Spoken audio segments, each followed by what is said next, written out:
वर्षा ऋतुचर्या की high humidity, heavy rains और फ्लक्चुएटिंग टेम्परेचर, इसके कारण इस ऋतु में नेचुरली ही वात दोष प्रकोप में रहता है, जिससे कि हमारी इम्यूनिटी वीक हो जाती है, डाइजेस्टिव इश्यूज होते हैं, इन्फेक्शंस के प्रति हमारी टेंडेंसी बढ़ जाती है और वात दोष से रिलेटेड डिसऑर्डर्स जैसे कि पेन, बॉडी में इन्फ्लेमेशन आदि भी बढ़ जाते हैं। आपने अक्सर बड़ों को कहते हुए सुना होगा कि बरसात के दिनों में हैवी एक्सरसाइजेस जो हैं नहीं करनी चाहिए। जी हाँ, वो बिल्कुल सही कहते हैं। तो हैवी एक्सरसाइज के साथ ऐसा क्या क्या है जो हमें इस ऋतु में अवॉइड करना है। नमस्कार, जनक सरस्वती आयुर्वेद से मैं हूं वैद्य निखिल सिंह जम्वाल और आज हम बात करेंगे वर्षा ऋतुचर्या की। Heavy to digest foods, oily foods, cold beverages, ठंडे पेय पदार्थ जो कि हम गर्मियों में ले रहे थे उनका हमें सेवन अब कम करना है। सीजनल फ्रूट्स जैसे कि एप्पल्स, पियर्स, पोमग्रेनेट, इन सब का सेवन जो है करना है। सीजनल वेजिटेबल्स जैसे जुकेनी, लौकी, कद्दू, इन सब का सेवन जो है शरीर के लिए फायदेमंद है। लेग्यूम्स में मूंग दाल का सेवन जो है बेनिफिशियल है।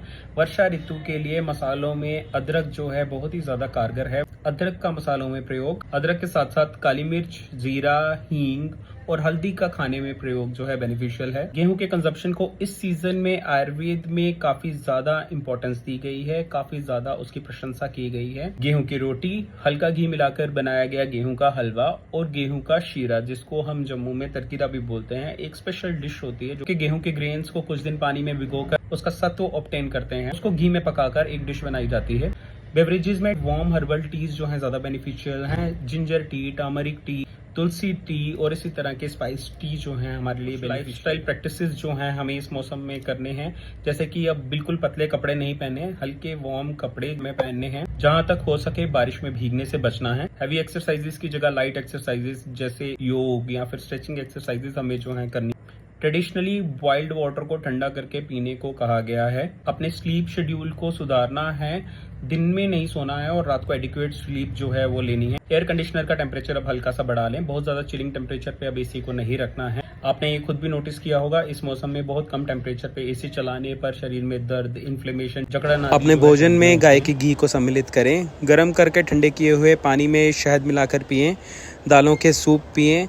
इस मौसम में गर्म खाने का ही सेवन करें, ठंडे खाने का या अंडर कुक्ड फूड का या सैलेड्स का प्रयोग कम से कम करें।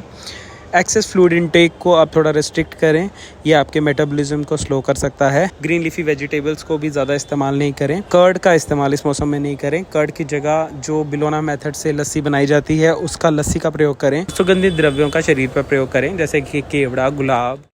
सीजनल चेंज के साथ अक्सर लोगों को काफी ज्यादा डिजीजेस का सामना करना पड़ता है। रिलेटेड डिसऑर्डर्स, इससे रिलेटेड बीमारियों से बचने के लिए आयुर्वेद में बताई गई ऋतुचर्या के अनुसार जब हम चलते हैं तो हम इस सीजनल चेंज को आसानी से हैंडल कर सकते हैं। इसी तरह की स्वास्थ्य संबंधी जानकारी के लिए जुड़े रहिए हमसे। जनक सरस्वती आयुर्वेद से। जय आयुर्वेद।